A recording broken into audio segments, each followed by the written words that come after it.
La prévention des accidents cardiovasculaires, AVC en sigle, et du cancer du sein, c'est la thématique développée au cours de cette conférence atelier animée par différents médecins généralistes de la province du Congo central à l'intention du personnel féminin du gouvernorat de province. Utilisant l'approche pédagogique, les intervenants ont détaillé les symptômes et les méthodes préventives de l'AVC et le cancer du sein qui, selon l'OMS, sont devenus des maladies à taux de mortalité élevé à travers le monde.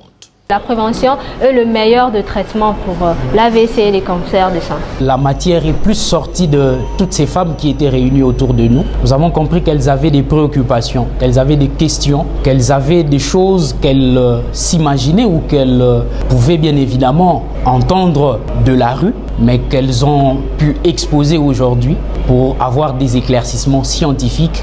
Et nous ne pouvons que ressortir de cette assemblée réellement très joyeux. Satisfaites, les bénéficiaires se disent être très outillés sur les méthodes préventives.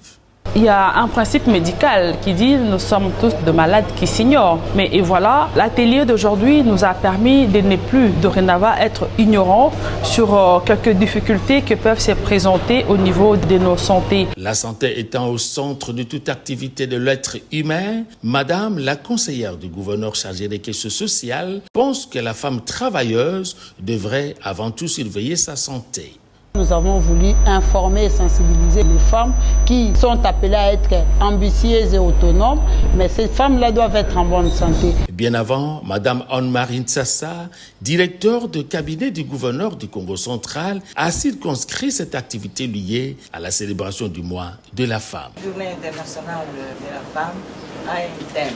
Qui dit thème, dit donc réflexion, donc se retrouver entre les personnes choisies pour réfléchir ensemble. Le mois de mars donne l'occasion de réfléchir et d'évaluer les droits de la femme pour le Congo central avec l'accompagnement du gouverneur Grace Nkwanga Maswangi Bilolo, engagé à la masculinité positive en accordant une place de choix à la femme. Les activités ont été lancées le 8 mars à travers un culte œcuménique à l'église Kimbangi, ce centre missionnaire de Matadi. Et les prières ont été dites en faveur de femmes à l'Est exposées aux affres de la guerre.